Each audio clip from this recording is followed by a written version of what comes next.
The earth was young and pure, untouched by sorrow, when the first family of humankind dwelled in the vast Garden of Eden. Adam and Eve had been blessed with children, each a blessing and a promise for the future.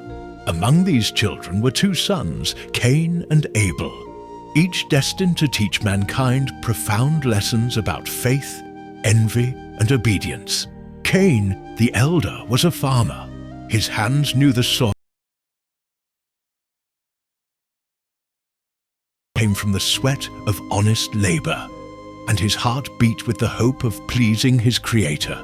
Abel, the younger, was a shepherd, caring for flocks and learning patience from the gentle creatures under his watch.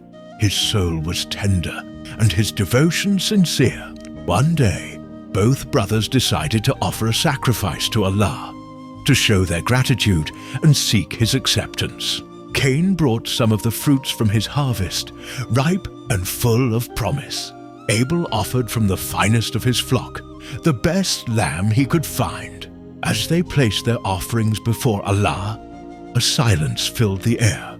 From the heavens, fire descended and consumed Abel's sacrifice, a clear sign of divine acceptance.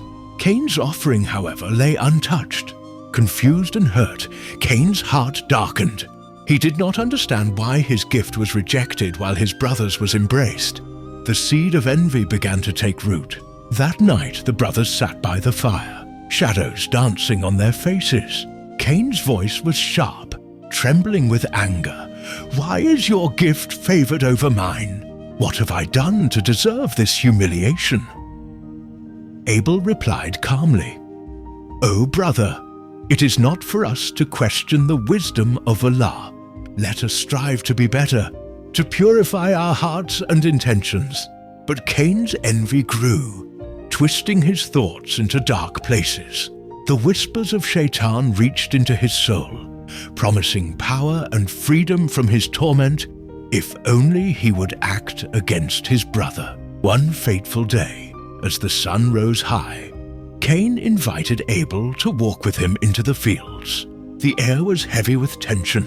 Words were exchanged, sharp and bitter, until Cain's anger exploded. Without heed to the brotherhood that had once bound them, Cain struck Abel down. The earth drank the blood of Abel, the first martyr of humankind. The ground itself seemed to groan under the weight of this sin. When Adam and Eve learned of this tragedy, their grief was immeasurable. Adam's heart broke in ways words could not capture. He knew the world had changed forever. Allah spoke to Cain, asking him why he had committed such a grievous sin. Cain, consumed by guilt and fear, could find no defense. The earth rejected him. He became a wanderer, marked by the consequences of his deed. But in the midst of despair, there was a promise, an assurance from Allah that humanity would not be lost. Eve bore another son, Seth, Sheath, the gift, who would carry forward the light of guidance. And so the tale of Cain and Abel closed with the birth of Seth, the son who would grow to restore faith and righteousness to the children of Adam.